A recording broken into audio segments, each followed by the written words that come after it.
There we go. Good morning. My my microphone wasn't working on the last stream, so I had to let it go. And now it appears you can hear me, so that's good. Well, it's not a bad day outside, but it is rather cloudy. This is going to be an unusual day for me. I'm going to leave here a little before 2 o'clock. And I'm going to spend the next 2 days actually, I'll spend the rest of this day and all day tomorrow and part of Tuesday morning in Lancaster. Because Monday morning, I actually have one face-to-face meeting with my therapist. She's got a bunch of clothes and wigs and stuff for me.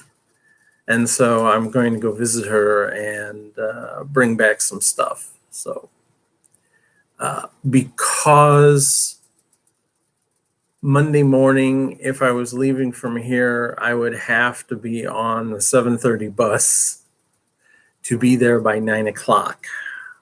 So I decided to spend some of the points that I accumulated when I was staying at the Holiday Inn, and I rented a room for 2 nights, and I will just catch the 8:20, go out to her place, have our normal talk, and then take a bunch of stuff back with me. Go back to the hotel and try them on. And then Tuesday morning, I'll take the bus back to here. So it gives me a little bit of a vacation. Allows me to sleep in a real bed for a couple of nights and get away from my inflatable bed, which is not so inflatable anymore.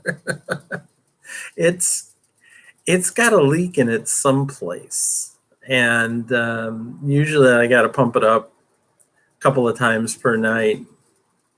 Even then, I'm still like in the valley, sink down into the mattress. But I've got my eye on a new air mattress that I'm thinking of buying as soon as I get my Social Security. It's $109, and it's supposed to be leak proof.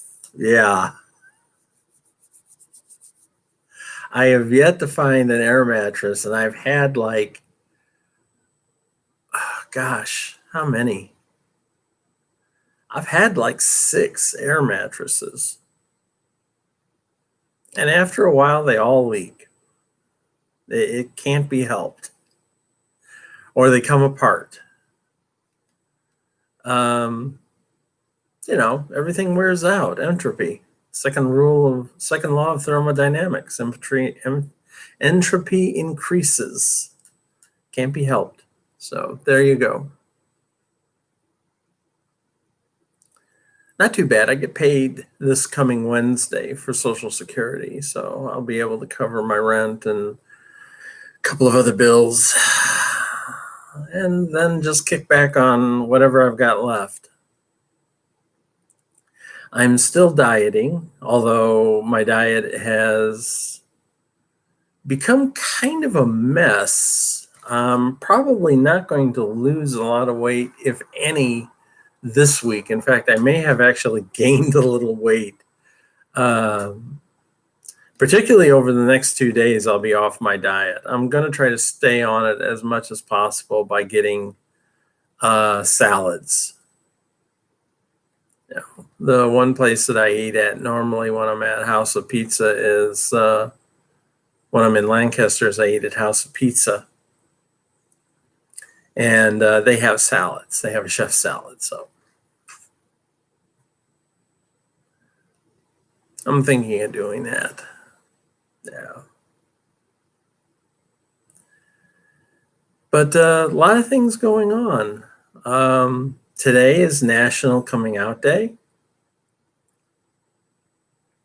This was the day 8 years ago I came out to friends on social media. It took me a little while longer before I came out to friends personally. But I came out to friends on social media. I changed all my names and everything. And basically got a lot of welcomings. I also had a few people who said, I'm not surprised. I had one friend in particular. She used to live in Indiana with me. Well, she didn't live with me, but she lived in the same part of Indiana as I did. And she used to game with us when I was the GM. And when I told her, she said, I'm really not surprised. And I asked her, well, what do you mean by that? And she said, you knew way too much about women for it not to be something, beyond what you researched for gaming. She said, you just knew too much about women. So I'm not surprised. So it's been 8 years. And February the 2nd next year will be 6 years that I've been out as myself. Since 2015. Yeah, it's a long, crazy day. A lot of stuff happened. And I remember when I came out on social media the very next day, I was told my services were no longer needed with the state of Indiana. My contract was revoked. But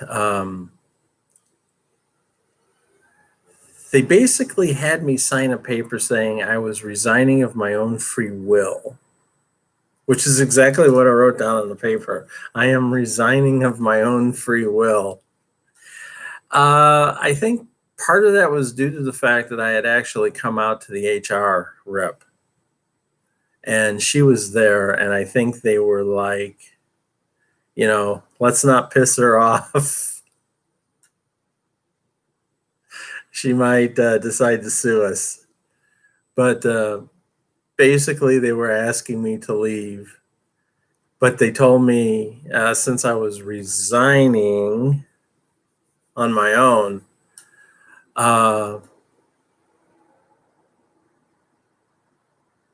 I'd be able to apply for any other job in state. Which is basically they wanted me out, but they didn't want to fire me, even though they were. Basically, they wanted me out, and they didn't want to make a big deal about it, and they were hoping I'd go to another division. It was strange. It's the strangest thing that happened because you could tell my boss and the HR director were just tiptoeing around, being very careful. And I was just sort of like, okay. Because at that point, I was ready to leave working for the state of Indiana. I just like, I remember calling home and saying, well, I'm no longer working for the state of Indiana. I'm coming home. And I just kind of like abandoned most stuff that I had. I don't even remember. I had a table, and I don't remember what happened to it. Strange.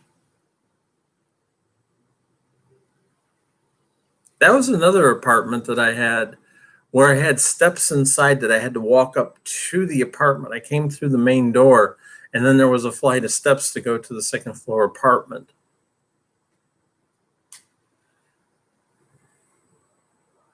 instead of having stairs on the outside or sharing stairs with another apartment. It was rather unusual. So coming out day, and I did my normal thing of putting up a notice telling people if you want to come out and you don't feel comfortable doing it publicly, you can always come out to me and, tell me what's happening, and I will welcome you. I'll be an ear, and I'll listen, and any help I can give, I give. It's how you support your LGBTQ plus friends, especially those who aren't out yet and are afraid and they need someone to turn to.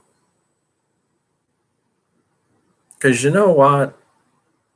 When I came out, it was a mess for me.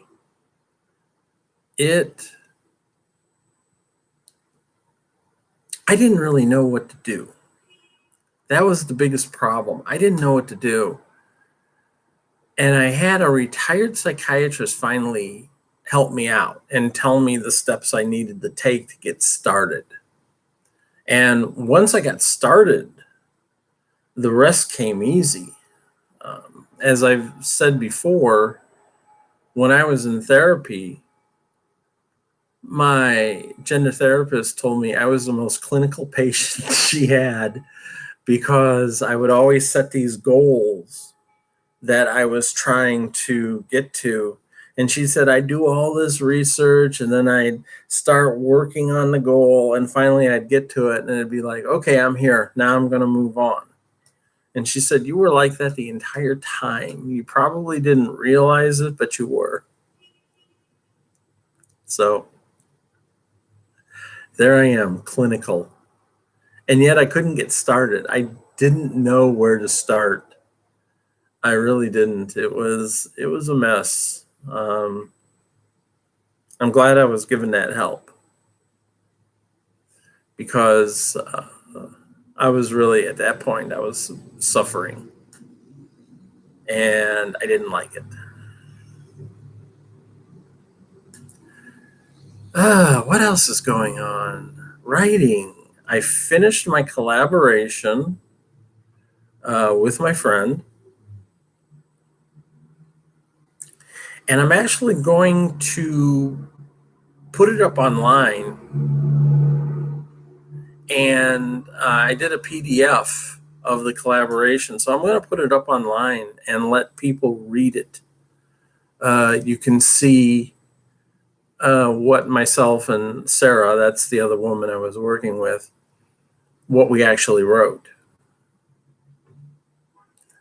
And I think you'll find it enjoyable. It's long.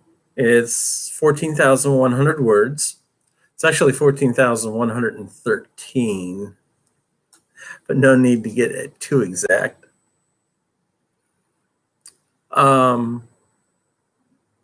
It's about it's about 61 pages long in PDF form. So it's a novelette.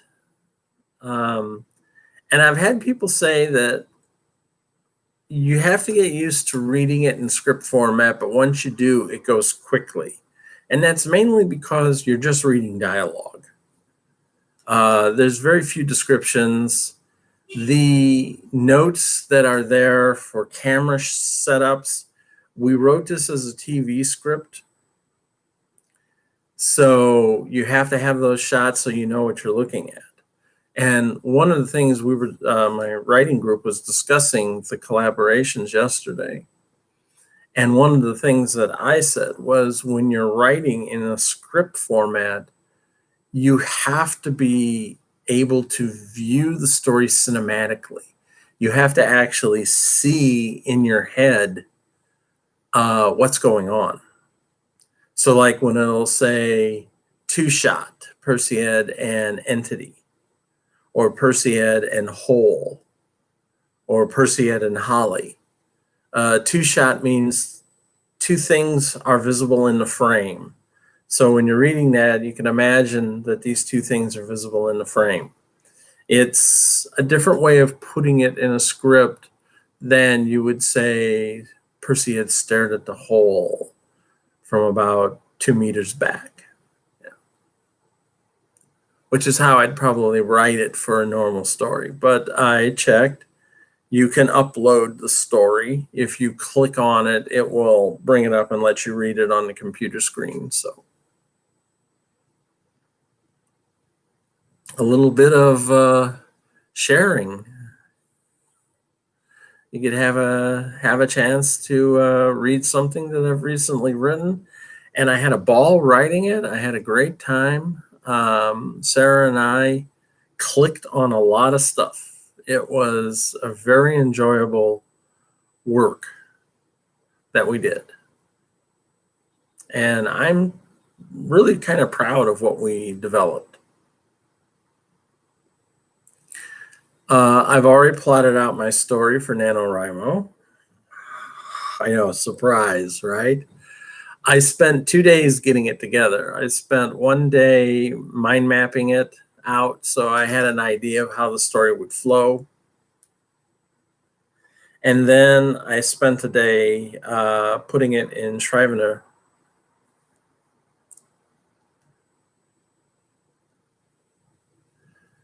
And getting it to the point where now when I go into NaNoWriMo, I can actually just sit down at day one and begin writing, which is something I've always done. You know, something I've always done. I've always had my document, my writing document, ready to go.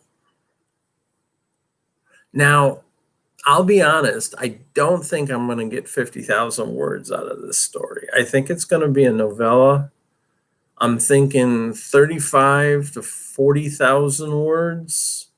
It'll just maybe hit novel length. But I'm not going to hit 50,000. So what I'll do is if I finish this up, and I don't see any reason why I shouldn't, I'll jump into another project that I'm still working on and continue writing on that.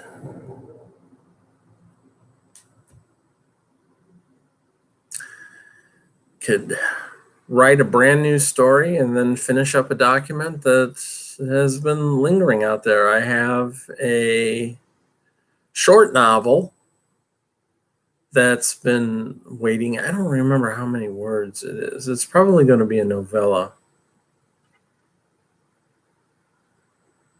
But yeah, short novel, novella, something like that.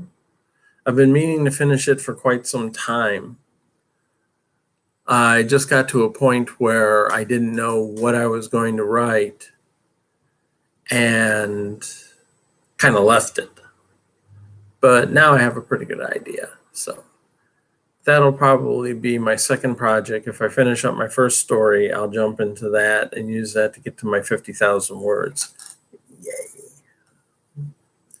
And that's my goal, 50,000 words. I'm not trying to do 60 or 70 or 80,000 like I've done in the past. Last year, I was just over 50,000 at the end of NaNoWriMo.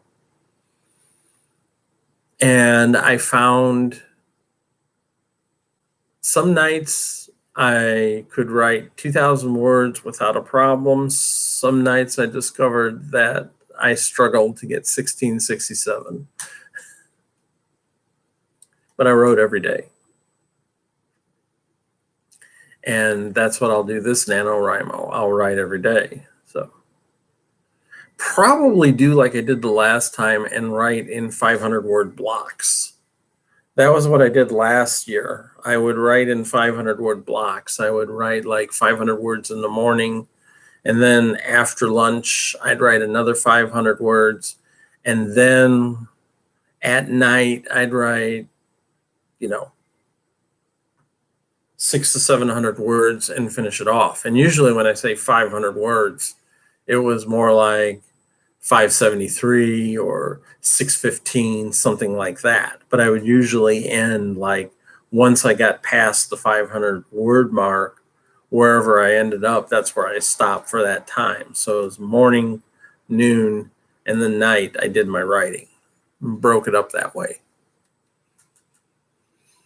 Much easier on the much easier on the writing constitution. You don't get 86,000 words like I did in my first NaNoWriMo, where I was writing on average, I was over 2,000 words a day. And I had some days where I hit 5,000 words, 4,000 words. I had one day where I wrote over 6,000 words, which for the longest time was the most I had ever written one day until I wrote my play. And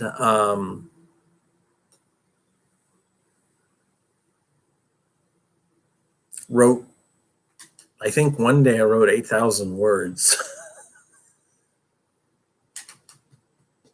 Yeah, because I wrote that play in 3 days, and it was in the 20,000 words, I believe. I'll have to go back and check it. That's something I should put up too, let you read my play.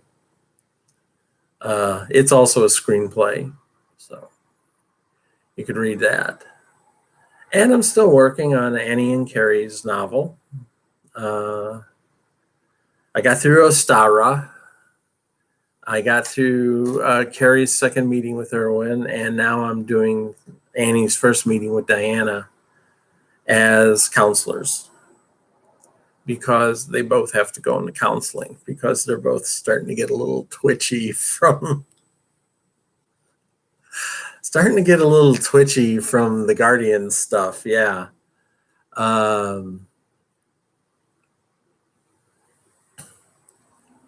And that's the only way to put it. That Annie's having nightmares, which she normally doesn't have. And it's a reoccurring nightmare, which is an indication that she's starting to slip into PTSD. She's starting to have trouble falling asleep. She's having trouble staying asleep. It's only very rarely that she has 1 or 2 nights of good sleep in a row. Mostly what she does is wake up. She doesn't have the nightmare all the time. I'm actually getting to the point where she's describing the nightmare, and she'll talk about how it happens maybe like once a week. But she finds that she doesn't sleep all the way through the night like she used to. It is difficult for her to fall asleep sometimes. She doesn't always sleep throughout the night. Sometimes she has to get up and go to the bathroom. Sometimes she just wakes up for no reason whatsoever. All common signs that she's starting to slip into the first parts of PTSD, post-traumatic stress disorder. Poor Annie. And Carrie, he just suffers from depression. Or is it she this time? It was she for a while. Yeah, she came out at Ostara. And that was a hard thing for me to write. It really was. Trying to imagine her coming out in front of the entire student body. Carrie had a lot of nerve to come out as a she, or come out as I can be a she. I have the gift. And then stayed that way the rest of the night through the Ostara banquet.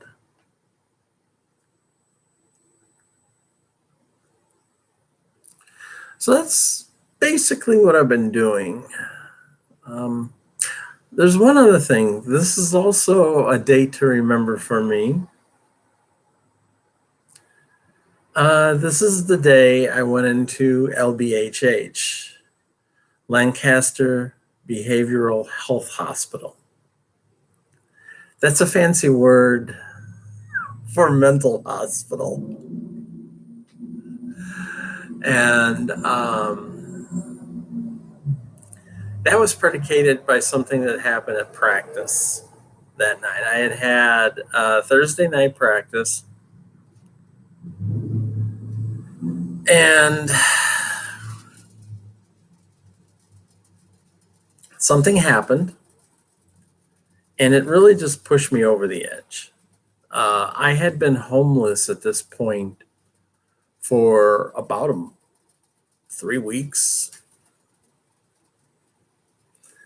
And when the incident at practice happened, I just went right off the edge. So basically, as I told one of my coaches later, I spent the entire practice while I was doing it thinking of killing myself. And fortunately, one of my teammates worked in the mental health field. And she just stopped me. She was like, "What's wrong, Nomi? What's going on?" And I was just like, "I don't want to talk about it. Just leave me alone. I'm going to go." She's like, "What are you going to do?" And that's when I said, "Oh, I think you know what I'm going to do." Just like that. And then she started talking to me. She's like, "I can't let you leave. I can't let you go." And I just started breaking down, crying and screaming and wailing. And it was bad. So I got talked into checking myself into the hospital, and they got me a bed in LBHH 12 hours later. I was in a quiet room for 12 hours. I checked in actually like a little after midnight on the 11th. And then they got me into LBHH that afternoon. But quiet rooms. Quiet room is another word for padded cell.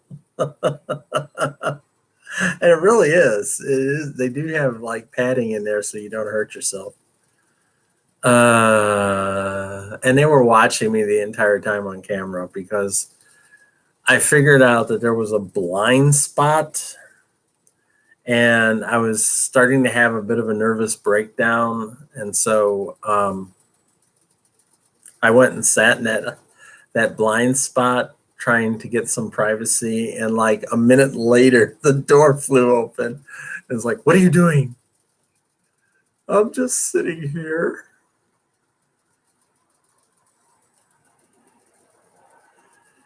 I can remember it all. And then I professed that when I got to LBHH, I told one of the nurses, I told her, I said, "I checked out the rooms. They're suicide proof. That's you guys really did a good job." And she says, "Why are you checking out the rooms to see if they're suicide proof? Do you have a plan?" And I said, "I always have a plan." That was it. I did an entire weekend of what they call one-on-one, which is another way of saying they have a nurse within arm's length of you the entire time, even when you're sleeping, who is making certain that you don't harm yourself. Yeah. Interesting time. But that's over. It was a year ago today.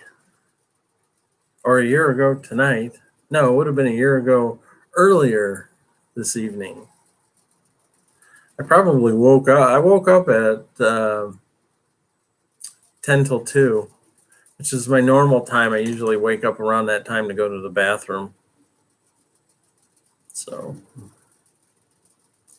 okay, well, I'm going to let you go and enjoy the rest of the day. Take care. Bye.